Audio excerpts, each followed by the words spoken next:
Ditanya sama Munkar Nakir, man rabbuka? Habibi Abdullah Ba'alwi. Wa man nabiyuka? Habibi Abdullah Ba'alwi.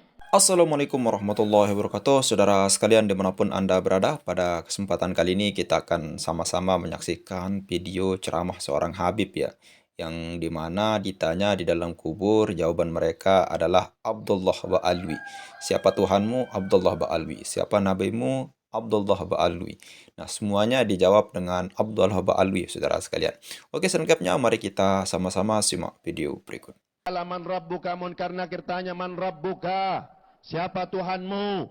Dia jawab, Habibi Abdullah Ba'alwi. Maksudnya Habibi Abdullah bin Abdullah, Habibi ya Abdullah bin Alwi Al-Haddad. Dia jawab, ya. Ditanya sama Munkar Nakir, man rabbuka? Habibi Abdullah Ba'alwi. Wa man nabiyuka? Habibi Abdullah Ba'alwi. Gemeter Habib Abdullah. Wah, Habib Abdullah tahu. Habib Abdullah. Kalau kita mau lihat magomnya seorang ulama, seorang guru, ya, walaupun sekelebatan aja didoain, ya, udah dapat sir itu, si laki-laki tersebut. Kemudian faqiftu alaihi an yadribah, kata Habib Abdullah, aku takut dua malaikat ini bakal gebukin dia nih, nyeksa dia gara-gara jawabannya salah. Ya. Gara-gara jawaban salah. Ya. Lihat taghayyar hali. Karena itu wajahku itu berubah. Ya. Pucat, takut, cemas. Fanazala malakun minas sama wa qala lil malakain. Kemudian satu malaikat dari langit dan bertemu dengan malaikat Munkar dan berkata kepada Munkar dan Nakir, si malaikat ini nih yang diutus nih, ya, malaikat nggak mungkin turun kalau nggak diutus sama Allah, betul? Malaikat turun, kemudian apa, berkata kepada malaikat Munkar dan Nakir, idza qala lakuma habibi Abdullah Ba'alwi faqula lahu marhaban bik wa bihabibika Abdullah Ba'alwi. Artinya, si malaikat itu berkata kepada malaikat Munkar Nakir, apabila si laki-laki tersebut, si laki-laki itu berkata kepadamu, Habibi Abdullah Ba'alwi, Munkar Nakir, kalian katakanlah kepada dia nih, si laki-laki, marhaban bika, selamat datang denganmu, wa bihabibika Abdullah Ba'alwi, dan dengan Habibmu, kekasihmu Abdullah Ba'alwi. Lihada farihtu wa dhahiktu, dan karena ini nih aku tertawa dan tersenyum. Shallu ala nabi. Luar biasa. Semua cerita-cerita khurafat ini, jika disampaikan oleh orang-orang Ba'alwi, atau mereka menggelari diri mereka Habib-Habib, cerita ini kemudian disampaikan seakan-akan sebuah kebenaran dan diterima oleh para muhibbin taklid buta sebagai sebuah syariat dan sebagai sebuah fakta kebenaran. Maka di sini saya ingin tegaskan bahwasanya Ba'alwi tak sekedar hanya ngaku-ngaku sebagai cucu Nabi, tapi ajaran Bani Ba'alwi ini bisa merusak akidah umat Islam. Bahkan bisa membuat umat ini jatuh kepada kemusyrikan. Bayangkan ada kemudian sebuah narasi cerita yang dikemas dengan bahasa Arab, dengan kutipan-kutipan kitab khurafatnya Bani Ba'alwi, lantas kemudian mengarang cerita sedemikian rupa dan diterima sebagai sebuah kebenaran. Mengapa saya katakan ini bisa merusak akidah umat Islam? Karena ada sebuah gambaran cerita, ahli kubur ditanya man rabbuka. Kemudian dia jawab Habib Abdullah Ba'alwi. Wa man nabiyuka. Lalu ditanya siapa nabimu? Habib Abdullah Ba'alwi. lantas kemudian diberikan semacam narasi, jawaban itu nggak salah. Jawaban itu malah benar. Ditanya Tuhannya, Habib Abdullah Ba'alwi. Ditanya nabinya, Habib Abdullah Ba'alwi. Dan si ahli kubur ini kemudian mendapatkan keselamatan, kabar gembira. Gara-gara menjawab Tuhannya, Habib Abdullah Ba'alwi. Gara-gara menjawab nabinya, Habib Abdullah Ba'alwi. Nah, seorang oknum Habib ini menarasikan sedemikian rupa dengan rujukan kitab khurafatnya, lalu didengarkan oleh muhibbin di majelis tersebut, bahkan mungkin didengarkan oleh muhibbin se-Indonesia Raya tercinta ini, dan diterima sebagai sebuah kebenaran. Dan ini benar-benar merusak akidah umat Islam, ini merusak syariat, dan bisa membuat orang jatuh kepada kemusyrikan. Jadi, mau apa lagi yang membuat kita menjadi terhambat untuk kemudian mendobrak Ba'alwi ini? Saya ingin sampaikan kepada kiai-kiai Nusantara yang katanya ulama, yang katanya muhibbin, mengapa Anda semua diam dengan semua doktrin-doktrin khurafatnya Bani Ba'alwi? Dan cerita-cerita khurafat Bani Ba'alwi ini bukan hanya dinarasikan dalam bentuk kata-kata ucapan dongeng-dongeng yang diceritakan di majelis, tapi sudah ada rujukan kitab-kitabnya. Anda bisa lihat misalnya di Manhajus Sawi misalnya, atau di Syarhul Ainiyah. Di sana ada bukti otentik tertulis secara tekstual mengenai cerita-cerita khurafat dan doktrin-doktrin Ba'alwi yang melanggar syariat, menabrak syariat, bahkan merusak akidah. Lalu kemudian kita diam saja dengan berhusnuzon misalnya. Lalu kemudian kita bersikap diam dengan berhusnuzon misalnya. Karena dengan alasan mereka ini adalah cucu Nabi. Ini nggak bisa dibiarkan. Ini merusak agama. Saya ingin sampaikan bahwasanya kesalahan terbesar atau dosa terbesar Bani Ba'alwi itu satu. Karena mereka semua telah mengaku-ngaku cucu Nabi.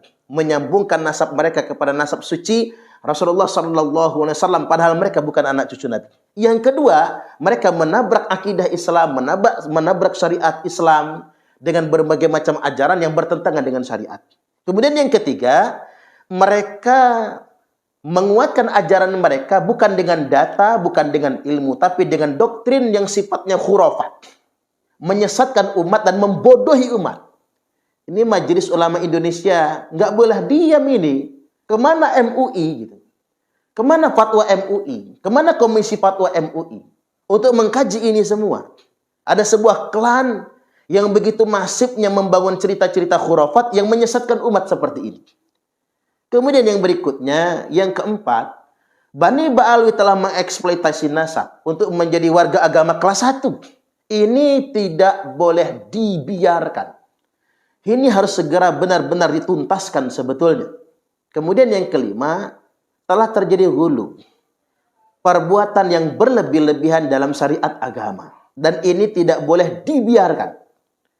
Makanya hadirnya sosok Kiai Haji Imaduddin Utsman Al-Bantani adalah sebagai kehendak Allah Subhanahu wa taala.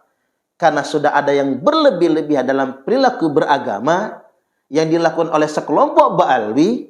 Mengapa mereka aman dan nyaman? Karena mereka mengaku-ngaku sebagai anak cucu Nabi. Dan sayangnya ada begitu banyak orang di negeri ini yang percaya mereka sebagai anak cucu Nabi. Karena mengapa? Kiai-kiai ulama yang berilmu justru menguatkan mereka sebagai cucu Nabi. Maka semua orang yang berilmu pasti akan dimintai pertanggungjawaban oleh Allah Subhanahu wa taala. Ingat, hati-hati ghulu dalam beragama. Ghulu itu atau berlebih-lebihan adalah penyakit orang yang beragama. Yakni penyakit ahlul kitab. Makanya Allah Subhanahu wa taala mengingatkan, memerintahkan kepada nabi kita, "Qul ya ahlal kitabi la taghlu fi dinikum ghairal haqq."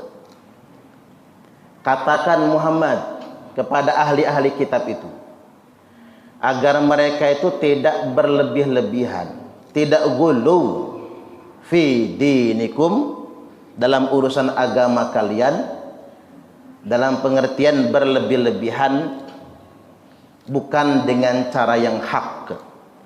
atau cara beragama yang melampaui batas, tidak sesuai dengan yang disyariatkan.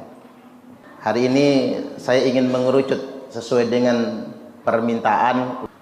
Kita akan membahas tentang ghulu dalam memperlakukan nasab keturunan Rasulullah sallallahu alaihi wasallam. Ini penting karena sudah menjadi diskusi nasional, bahkan internasional. Sampai diangkat di podcastnya Bang Haji Roma Irama, Pak. Maka ini menjadi betul-betul booming. Saya menemukan fakta-fakta ghulu terkait dengan pengakuan terhadap nasab yang disambungkan kepada Rasulullah sallallahu alaihi wasallam. Dalam tanda kutip, khususnya di Indonesia, ada sekelompok orang dari klan tertentu, kita nyebutnya klan Ba'alwi, karena pendulumnya itu Alwi bin Ubaidillah. Klan Ba'alwi ini mengklaim diri mereka adalah keturunan Nabi. Bahkan tidak segan-segan menyebut mereka adalah Ahlul Bait Nabi. Menjadi ghulu karena klan ini menjadi kasta beragama nomor 1 di dalam Islam, menjadi kasta tertinggi. Apa buktinya? Buktinya dia merasa lebih istimewa daripada muslim yang lain. Bahkan dalam ceramah-ceramah disampaikan, kiai merasa setara saja dengan Habib, maka kiai itu tidak akan masuk surga. Jadi seorang pun merasa setara saja dengan mereka, itu sudah bakal masuk neraka. Dan kita selain dari klan mereka, haram menikahi syarifah, perempuan dari keluarga mereka. Pernikahan itu haram dan mereka batalkan kalau terjadi. Fakta ini menunjukkan ternyata di tahun 2024 Islam sudah menciptakan kasta beragama baru. Ya, ini kasta tertinggi yang lebih istimewa daripada orang lainnya. Sampai-sampai ada ucapan begini, kaki Habib ahli maksiat itu lebih mulia daripada kepala kiai yang mengamalkan ilmunya. Mapas, kata orang Lampung, Pak. Dan ini kan bukan katanya, ini kan fakta yang menyebar secara digital. Jejak digitalnya banyak sekali dan disampaikan di mana-mana. Ini persoalan. Kemudian yang berikutnya lagi, wanita yang mengandung anak seorang Habib, wanita ini bukan syarifah. Ketika dia melahirkan, perutnya hanya dititipi saja sebagai kandungan. Ibunya yang melahirkan ini tidak boleh memukul, karena itu adalah cucu Nabi. Jadi nggak boleh mukul anaknya dewek, Pak. Nggak boleh memarahi anaknya sendiri, karena itu cucu Nabi. Nah, ini terjadi kembali. Ditambah kemudian yang berikutnya cerita-cerita khurafat yang baru saja muncul itu, kita juga terkaget-kaget kok diupload ya, Pak. Mereka membuat pernyataan Habib apa gitu namanya, saya lupa. Itu secara fikih level mujtahidnya sama dengan Imam Syafi'i sebagai mujtahid mutlak. Tapi ruhaninya, ruhnya itu jauh lebih tinggi daripada Imam Syafi'i. Waduh, kok bisa membanding-bandingkan ulama ya? Syekh Faqih Muqaddam itu lebih mulia daripada Syekh Abdul Qadir Al-Jailani. Ada bahkan yang bisa mi'raj 70 kali, Pak. Ngalahin Nabi kita itu, Pak. Nabi aja seumur hidup mi'raj cuman sekali. Nah, dia sehari bisa 70 kali. Jadi berbagai macam kemudian penggunaan nasab Nabi kita untuk kepentingan kelompok tertentu, keluarga tertentu. Bahkan seolah-olah dengan pengakuan sebagai cucu Nabi itu ada privilege, ada hak istimewa. Karena yang menderita itu sebetulnya masyarakat NU sendiri. Itu pesantren-pesantren dipalaki, Pak. Nggak tanggung-tanggung orang yang ngaku-ngaku cucu Nabi itu datang. Paling dikit minta 5 juta, 15 juta, 25 juta. Ada kiai yang dimintai 30 juta. Ente kaya karena kakek aneh. Benar, ini kalimatnya begitu, Pak. Kiai, ente kaya itu gara-gara kakek aneh. Maka aneh sebagai cucu kakek aneh minta 30 juta.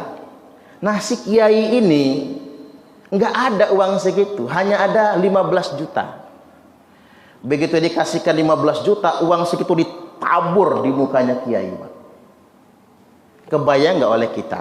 Di NU itu kiainya sangat dihormati oleh santri, tapi oleh oknum Habib tersebut ditaburkan uang di mukanya gara-gara nggak cukup 30 juta. Jadi orang alim yang betul-betul dihormati, ulama yang betul-betul dihormati jadi rendah gara-gara mereka merasa kastanya lebih tinggi daripada orang lain, dan berbagai macam bentuk fenomena yang lainnya. Nah, terkait dengan ini semua, ini kan sudah ada hulu, fakta berlebih-lebihan dalam agama terhadap ini semua. Bahkan ada pernyataan begini, Habib itu walaupun ahli maksiat, dia akan mati husnul khotimah, dia tetap akan masuk surga. Termasuk juga muhibbin itu walaupun ahli maksiat, nggak pernah sholat, selama dia cinta sama Habib masuk surga juga. Kiai alim kayak manapun, soleh, santrinya banyak, kalau dia benci Habib maka dia masuk neraka, matinya su'ul khotimah. Walaupun hari ini saya ingin garis bawahi kata diksi membenci itu adalah diksi pejoratif, tidak ada yang membenci. Hari ini saya ingin jawab buat kita semua, ngapa sih kita menggali ini semua? Bahasa sederhananya, Parman, bahasanya begitu, Pak. Emang ente siapa kok ngebahas nasab habaib? Jawabannya gampang banget, Pak. Karena saya adalah umat Nabiullah Muhammad sallallahu alaihi wasallam. Karena saya umat Nabi, maka saya punya hak yang sama berbanding lurus dengan kewajiban yang dibebankan kepada saya. Saya punya hak untuk bertanya siapapun yang ngaku-ngaku cucu Nabi, benarkah dia benar-benar cucu Nabi? Berhak bertanya kita. Nah, di tengah fenomena yang sedemikian rupa ini, muncullah Kiai Haji Imaduddin Utsman Al-Bantani yang bertanya-tanya, kelakuan model kayak gini nih, benarkah ini cucu Nabi? Awalnya kita cuman beristidlal begini, Pak. Wa man batta'a bihi amaluhu lam yusri' bihi nasabuhu. Barang siapa yang lambat amalnya, nasab sehebat apapun tidak bisa mengejar ketakwaannya. Ini jelas, ini hadis sahih ini, kan begitu? Atau pernyataan Nabi. Nabi bersabda begini. Kata Nabi, ya ma'asyara Quraisyin, wahai bangsa Quraisy. Nabi bicara tentang bangsa, suku kalau bahasa kita. Wahai senak lepung kalau orang Lampungan begitu. Wahai bangsa Quraisy, la ugni ankum minallahi syai'a. Saya Muhammad, bagian bangsa kalian, tidak bisa menolong kalian sedikit pun kalau kalian tidak bertakwa kepada Allah. Lalu Nabi masuk lagi, ya bani Abdi Manafin, wahai keturunan Mbah Abdi Manaf. Nah, Nabi sudah bicara klan ini, Pak, sudah bicara keluarga. La ugni ankum minallahi syai'a. Saya Muhammad tidak bisa menolong kalian sedikit pun kalau kalian tidak bertakwa kepada Allah. Lalu masuk lagi Nabi, ya Abbas, wahai Abbas. Nah, kalau Nabi sudah ngomong Abbas, itu pamannya, ahlul baitnya Nabi. Kan keluarga yang disebut ahlul bait itu ada 4. Alu Aliyin, keluarga Ali. Alu Aqil, keluarga Aqil. Alu Ja'far, keluarga Ja'far. Alu Abbas, keluarga Abbas. Wahai paman, kata Nabi, la ugni angka minallahi syai'an. Nih Muhammad ponakanmu mamang, kalau bahasa kitanya, ponakanmu nggak bisa menolong engkau kalau engkau tidak bertakwa kepada Allah. Ya Safiyah, ammata Rasulullah sallallahu alaihi wasallam, wahai bibi Safiyah, bibinya Rasul, la ugni anki minallahi syai'a, aku ponakanmu bi, nggak bisa nolong kamu kalau engkau tidak bertakwa kepada Allah. Baru Nabi masuk ke anaknya, Pak. Ya Fatimah, wahai Fatimah, la ugni anki minallahi syai'a, saya bapakmu enggak bisa menolong kamu sedikit pun di hadapan Allah kalau kamu tidak bertakwa. Terbantah semua klaim. Kalau yang ngaku-ngaku cucu Nabi itu pasti masuk surga. Jauh banget. Nah sekarang begini, ketika Fatimah saja Nabi katakan ini bapakmu nggak bisa nolong kamu kalau kamu nggak bertakwa, apalagi ahli maksiat kan begitu. Hari ini setelah 14 abad ada segerombolan orang yang mengaku-ngaku cucu Nabi, menjadikan klaim cucu Nabi sebagai privilege untuk mendapatkan hak istimewa dengan mengeksploitasi umat Nabi. Tak ulangi, dengan ngaku-ngaku cucu Nabi dia merasa punya hak istimewa untuk mengeksploitasi umat Nabi. Kita harus bertanya, kalau akhlaknya kayak gitu nggak pantas dia ngaku cucu Nabi. Kalau di dalam darahnya ada darah Nabi, Pak, yakin akhlaknya nggak mungkin kayak gitu. Kecuali saya boleh ngaku, Pak, dalam darah aneh nih mengalir darah Rasulullah Adam alaihi salam. Setuju nggak kira-kira? Tapi kalau saya ngomong mengalir darah Rasulullah Muhammad SAW, nah itu masalah itu, Pak. Itu masalah itu. Saya yakin betul sebagai umat Nabi ini, Suparman Abdul Karim nih, Pak, sebagai umat Nabi yakin kalau di dalam darah orang tersebut ada darah Nabi, kelakuan nggak mungkin kayak gitu. Yakin, bihaqil yakin saya. Nah ketika kita dalam tanda kutip berhusnuzon, mikir, ini ada apa ini? Terbacalah himbauan Al-Hafiz Ibnu Hajar Al-Haytami, seorang ulama besar di madhab Syafi'i. Bunyinya begini, yambaghi li kulli ahadin ayyakuna lahu ghiratun fi hadan nasabi syarif. Niscaya setiap orang mesti ada kecemburuan. Ayyakuna lahu ghiratun, setiap muslim, setiap umat Nabi harus cemburu, harus punya sensitivitas, sensibility, sense of crisis terhadap nasab Nabi. Jadi kalau ada orang yang ngaku-ngaku cucu Nabi, katakan, entar dulu, mana buktinya? Wa dhabatahu hatta la yantasiba ilaihi sallallahu alaihi wasallam ahadun illa bihaq.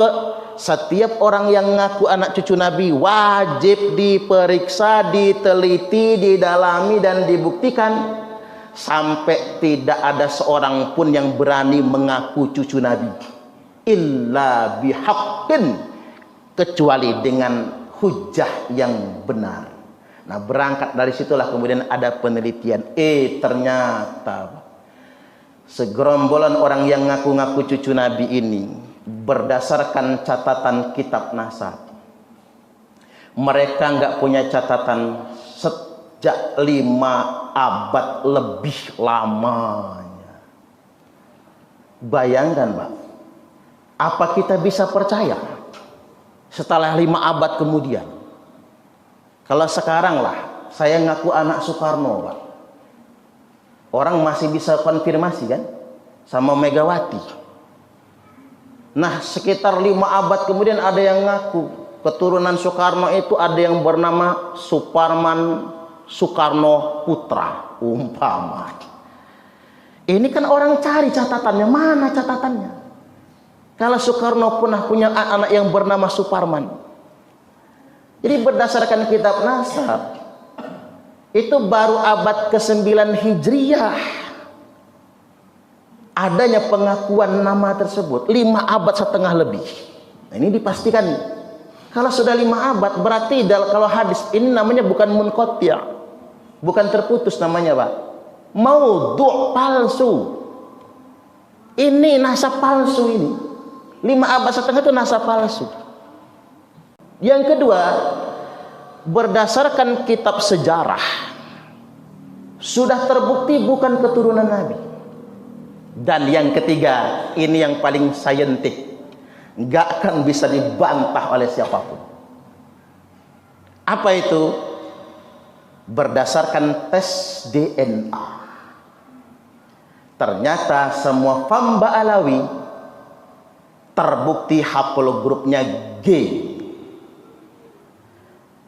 Sedangkan kalau keturunan Nabi minimal harus J1 dia, Pak. Harus J1.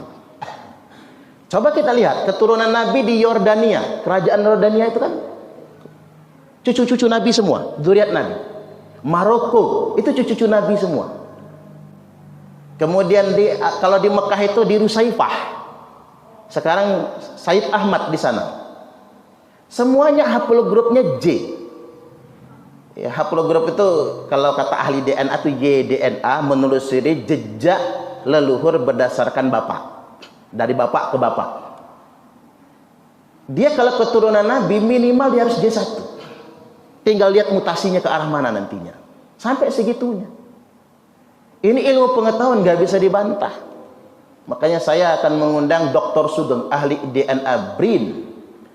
Termasuk juga mengundang lagi Kiai Haji Imaduddin Usman Al-Bantani. Karena kemarin baru ke kabupaten, Pak. Belum di Bandar Lampung. Dan dialog kita di kabupaten-kabupaten itu 50% lebih itu orang yang kontra.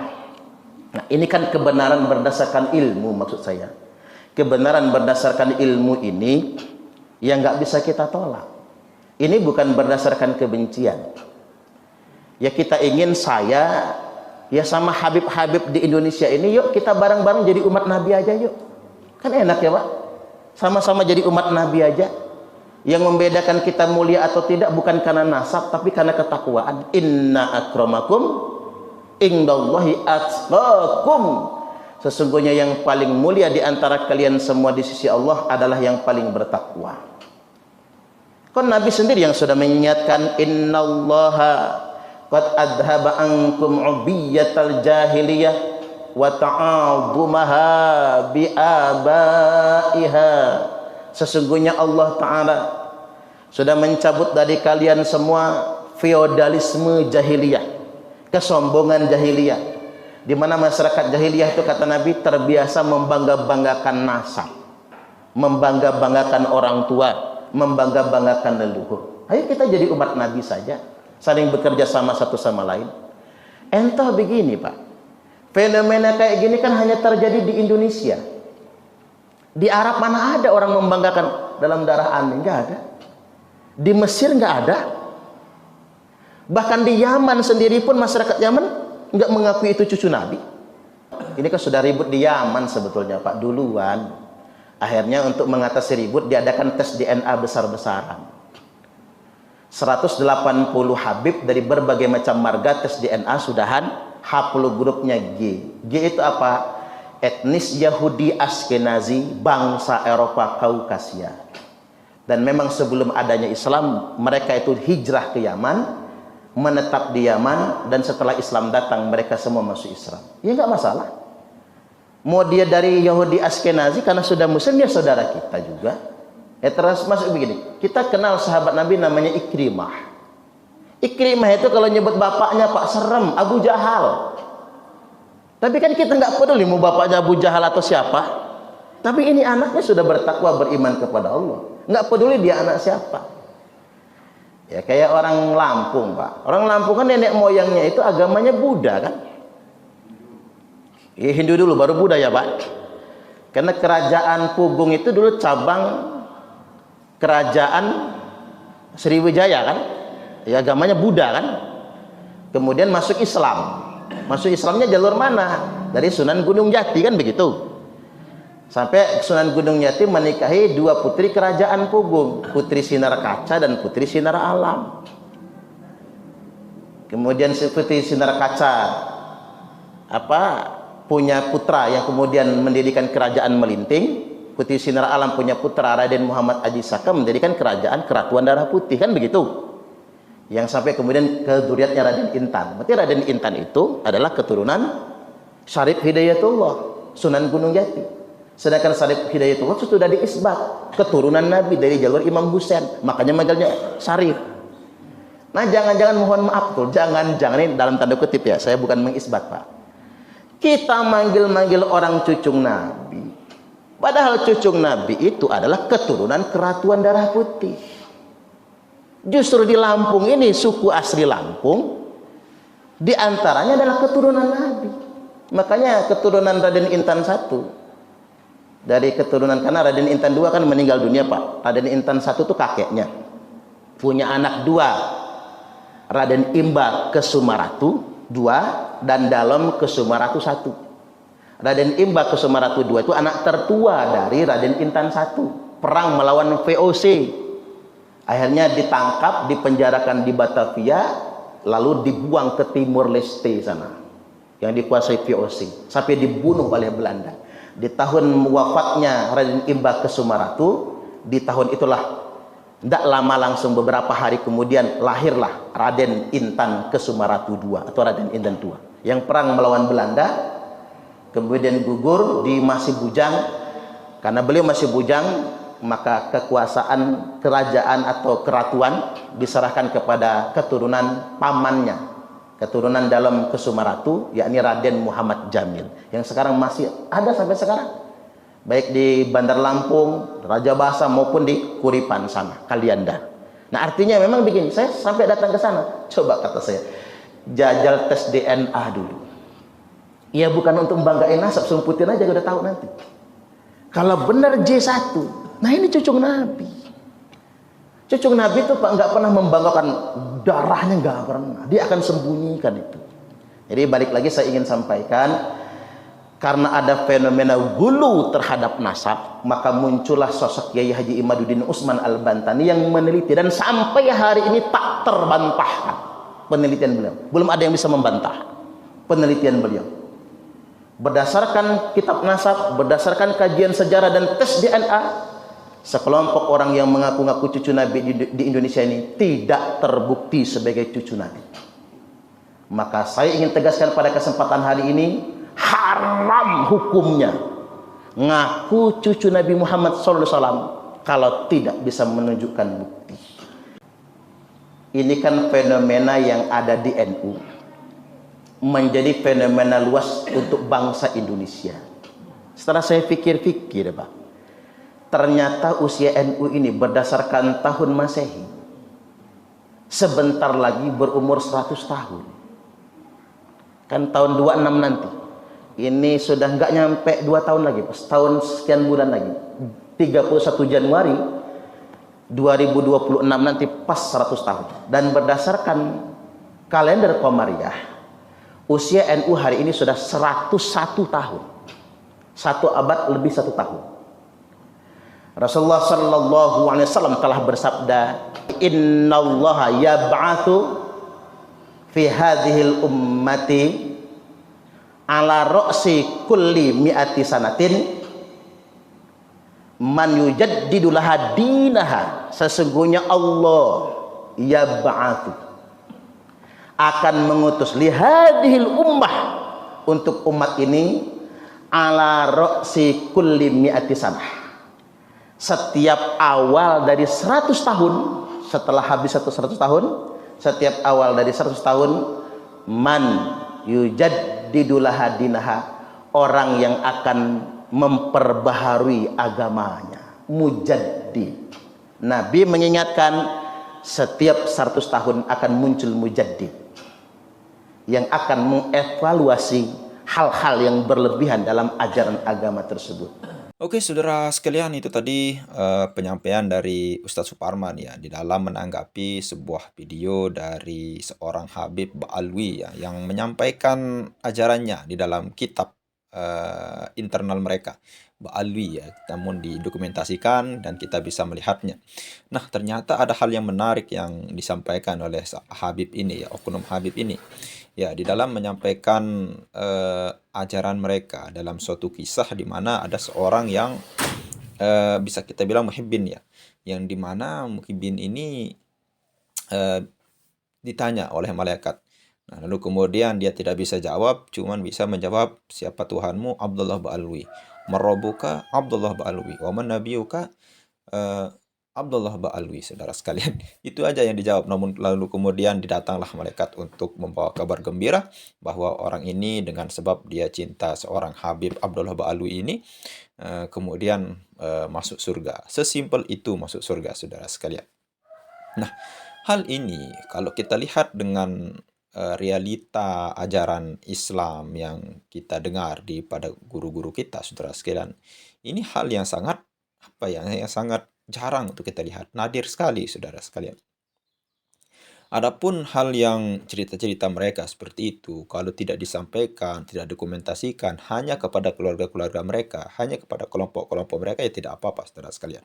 Namun ini disampaikan, didokumentasikan, lalu kemudian di-upload di salah satu kanal media sosial, saudara sekalian. Nah, ini takutnya mempengaruhi lalu kemudian mendoktrin anak-anak muda yang memang belum kuat dan masih tidak ada dasar keilmuan Islamnya, saudara sekalian. Toh nanti ketika ada orang yang terdoktrin dengan hal ini, dengan secara tidak langsung mereka akan salah pemahaman di dalam agama, saudara sekalian. Nah, dalam hal ini ada beberapa hal yang disampaikan oleh Ustaz Suparman ya. Dosa terbesar Ba'alwi itu ada beberapa hal ya. Yang pertama, dosa terbesar mereka adalah mereka mengaku cucu Nabi Muhammad Sallallahu Alaihi Wasallam. Nah, ini hal yang sangat fundamental dan paling dasar untuk kita menggugat mereka, saudara sekalian. Adapun kalau mereka itu bisa kita bilang mengaku keturunan raja ini, raja itu, Raja Salman misal, atau raja keturunan Firaun misal. Ya kita tidak keberatan, saudara sekalian. Terserah mau keturunan apa, atau keturunan Jokowi, Pak Jokowi ya, atau keturunan Pak Soekarno, Pak Soeharto. Ya, terserah. Itu memang keturunan mereka ya. Kita tidak terlalu menggubris itu. Tapi ini mereka menyandarkan nasab mulia mereka kepada orang yang paling mulia di sisi Allah Subhanahu wa taala, dan sebagai suri tauladan kita, pemimpin kita di dalam beragama, yaitu Nabi besar Muhammad Sallallahu Alaihi Wasallam. Ini hal yang sangat kita riskan sekali ketika ada orang yang mengaitkan dirinya, apalagi nasabnya, kepada Nabi Muhammad Sallallahu Alaihi Wasallam. Nah, itu hal yang sangat masif dilakukan oleh para Ba'alwi ini, saudara sekalian. Yang kedua, dosa terbesar mereka adalah menguatkan ajaran mereka dengan doktrin ya. Kalau tidak salah tadi saya dengar, menguatkan ajaran mereka dengan doktrin-doktrin mereka. Bukan dengan hal yang lain, yaitu dengan bisa kita bilang mutolaah, lalu kemudian menguatkan dengan cara lebih memperdalam ilmu agama, ilmu fikih dan sebagainya. Ini hanya kita disajikan, didoktrin dengan cerita-cerita nenek moyang mereka yang karomah-karomah yang tidak masuk akal, saudara sekalian. Banyak sekali karomah-karomah nenek moyang mereka yang tidak pernah kita dengar selama kita mengaji, lalu kemudian baru kali ini kita dengar, seperti kotorannya berubah menjadi emas, lalu kemudian seorang Habib tiba-tiba bangun dari kuburnya lalu memeluk seorang Habib yang dipeluk, lalu kemudian ini yang paling viral, yaitu Nabi Muhammad, lalu kemudian Ali bin Abi Thalib, lalu kemudian Sayyidina Hasan itu belajar nahu kepada seorang Habib, saudara sekalian. Ini hal-hal yang sangat yang sangat menggugah daripada emosi kita di dalam mendengarnya, saudara sekalian. Nah, itu yang kedua. Dan yang ketiga, seorang Ba'alwi ini tidak boleh eksploitasi nasab ya. Ba'alwi ini telah mengeksploitasi nasab. Nah, ini sudah sangat terkenal sekali dan sudah kita lihat dengan mata kepala kita sendiri. Sudah terrekam jejaknya, sudah ada di dalam berbagai macam kanal media sosial, saudara sekalian. Dan yang terakhir yaitu perbuatan yang berlebihan dalam agama. Inilah yang menjadi sosok pembahasan daripada Ki Haji Suparman atau Ustadz Suparman tadi, saudara sekalian, yaitu terlalu berlebihan di dalam beragama. Ya memang kita di dalam menjalankan perintah Allah itu bagus. Lalu kemudian kalau kita terlalu berlebihan dalam suatu hal, perintah Allah itu sangat tidak bagus sekali. Itulah disebut dengan gulu ya saudara sekalian. Gulu. Nah, salah satu gulu ba'alwi ini banyak sekali saudara sekalian yang dibahas oleh Ustaz Suparman tadi, yaitu tidak boleh merasa sama dengan Habib. Kalau merasa sama dengan Habib, maka kiai ini ini yang merasa sama dengan Habib ini salah ya saudara sekalian. Maka kita tidak boleh. Mereka harus lebih tinggi, bahkan satu Habib yang maksiat lebih mulia daripada 70 kiai yang alim saudara sekalian. Itu ajaran mereka. Ya, meskipun itu bukan perkataan seorang Habib, ini klarifikasi Bahar bin Smith ya. Meskipun itu bukan, kalau tidak salah ya, ini bukan perkataan mereka yang Habib-Habib yang sekarang ini, namun itu perkataan Habib yang dulu, tapi ini disampaikan di halayak ramai saudara sekalian. Kalau di keluarga mereka, kelompok mereka, tidak apa-apa, terserah mereka mau mengapain saja, kita tidak peduli. Namun ini disampaikan kepada muhibin mereka dan disebar ke media sosial, tersebar semuanya. Ini hal yang riskan sekali saudara sekalian. Lalu kemudian tidak boleh menikahi sarif-sarifah, gadis mereka tidak boleh dinikahi oleh oleh orang pribumi yang bukan dari golongan mereka. Namun mereka boleh menikahi wanita-wanita pribumi. Saudara sekalian, kok balik sekali saudara sekalian. Iya, banyak korban-korban wanita dari Habib ya yang menikah siri, dan sebagainya. Salah satunya Habib AJ ya, inisial AJ. Lalu kemudian kaki Habib lebih mulia daripada kepala seorang kiai yang mengamalkan ilmunya. Ini hal yang ajaran yang ajaran yang membuat emosi kita yang sebenarnya saudara sekalian, yang tidak pernah kita dengar karomah ini, ajaran ini daripada ulama-ulama salaf kita maupun ulama khalaf kita saudara sekalian. Tidak pernah, dan Nabi pun tidak pernah mengajarkan umatnya untuk berbagi-bagi kasta saudara sekalian. Artinya Nabi saja ketika menerangkan suatu hukum, seandaikan saja Siti Fatimah mencuri, maka jangankan orang lain, saya sendiri sebagai ayahnya untuk memotong tangan dia saudara sekalian. Ini menunjukkan bahwa Nabi Muhammad tidak pernah menggolongkan, memuliakan seseorang atau membuat kasta kepada seorang seakan-akan keluarganya itu mulia saudara sekalian. Semuanya sama di mata Allah Subhanahu wa taala maupun di mata hukum. Membedakannya adalah takwa dan amal dia kepada Allah Subhanahu wa taala. Oke, mungkin hanya ini saja yang bisa kita sampaikan. Sekian, assalamualaikum warahmatullahi wabarakatuh.